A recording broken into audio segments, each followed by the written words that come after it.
शाबाश नारायण। मेरे लाख मना करने के बावजूद तुम चट्टान की तरह डटे रहे और अब स्कूल बना रहे हो।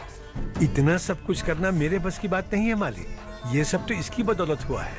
इसने हमसे कहा कि अपने पैसे से यहाँ पर स्कूल बनवाएगा।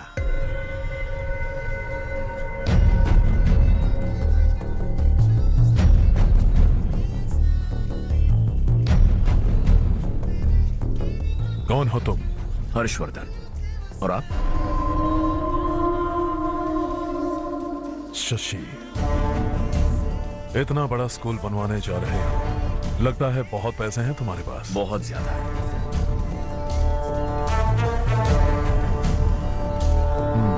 लेकिन इसी गांव में क्यों?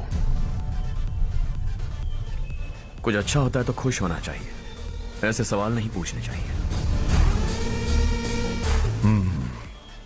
तो स्कूल बनवा रहे हो, बाद में ये कहेंगे कि हमें ये चाहिए, हमें वो चाहिए, तब क्या करोगे तुम? क्या चाहिए? स्कूल चाहिए, पक्का घर, सड़क चाहिए या पानी, सब दे दूंगा। दिलचस्प लग रहे हो। वक्त मिले तो घर आना, आराम से बातें करेंगे। अब तो यही हूं, आता रहूंगा।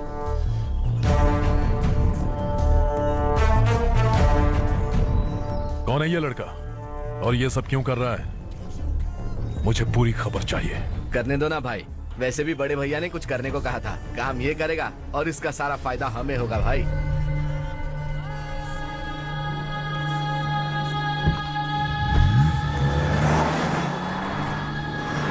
बेटा इतना कुछ कर रहे हो तो थोड़ा सड़कों के बारे में भी तो सोचो, वो बहुत खराब हो चुकी हैं। अब तो हम उस पर चल भी नहीं पा रहे हैं। चुप रहो भाईजान, इतना बेलालच किस काम का? इसकी बात का बुरा मत मानना बेटा, ये मायूस है। एक उम्मीद की किरण क्या दिखी, ये बेचारा खुद पर काबू नहीं रख पाया। तो इसमें गलत क्या है? सड़क बनवा देंगे। ये क्या कर रहे हो? अगर ऐसा करते जाओगे तो यहाँ एक नहीं हजारों समस्याएं हैं। मैं सब ठीक कर दूंगा। मेरी एक करीबी दोस्त ने एक बात कही थी, अगर हमारे पास जरूरत से ज्यादा है तो किसी को गोद ले लेना चाहिए। लेकिन मेरे पास तो इतना ज्यादा है कि सिर्फ एक दो को नहीं, पूरे गांव को गोद ले सकता हूं।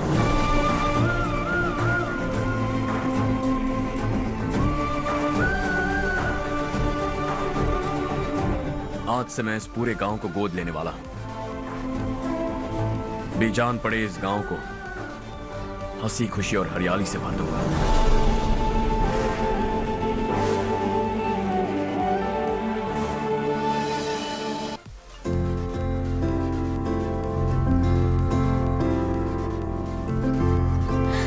चारू दीदी, स्वाति।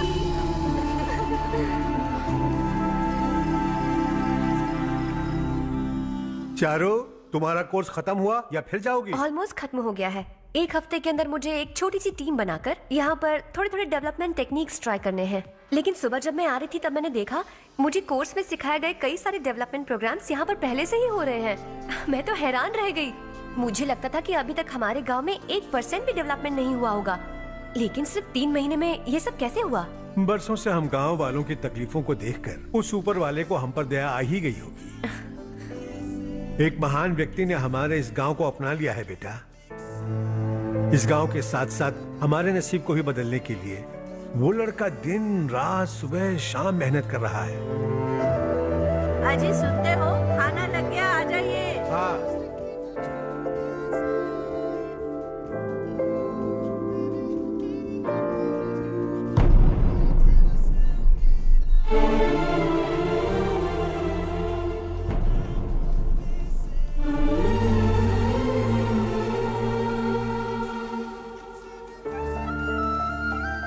बैठो बैठो। हाँ, आओ बैठो। इन्हें भी दो। जी पिताजी। ये मेरी बेटी है। ये वही लड़का है जिसकी मैं बात कर रहा था। ये हमारे रमेश राव का खास दोस्त है। ये दोनों भी एक दूसरे को जानते हैं।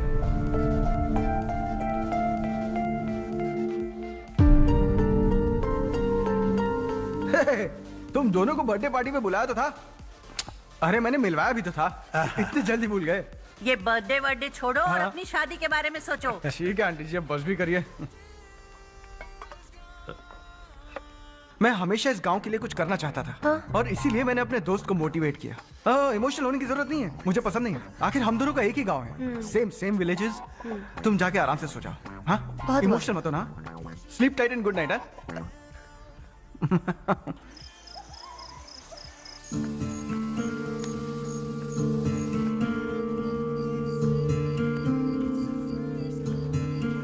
ये सब क्या हो रहा है? यहाँ क्यों आए हो तुम? ये मेरा गांव है। ओह, मेरे बताने से पहले तुम्हें अपने गांव का नाम तक नहीं पता था? अब अचानक अपने गांव से तुम्हें इतना प्यार होने लगा? देखो, तुम्हें और तुम्हारी फैमिली को हर चीज बिजनेस लगती है। पहले तुमने मेरे साथ प्यार का नाटक किया, अब यहाँ आकर मेरी फैमिली के साथ नाटक कर रहे हो। तुम जानते हो उन्हें इस गांव से लगाव है, इसीलिए यहाँ पर इन्वेस्टमेंट कर रहे हो। तुम्हारी इस घटिया हरकत से वो इम्प्रेस हो जाए और मेरी शादी तुमसे करा दे, यही चाहते हो ना? लेकिन ऐसा बिल्कुल नहीं होगा। इस गांव पर किया हुआ सारा खर्च तुम्हारे लिए घाटे का सौदा होगा। वैसे अभी भी ज्यादा देर नहीं हुई है। Just leave as soon as possible. और आइंदा यहाँ पर कभी मत आना।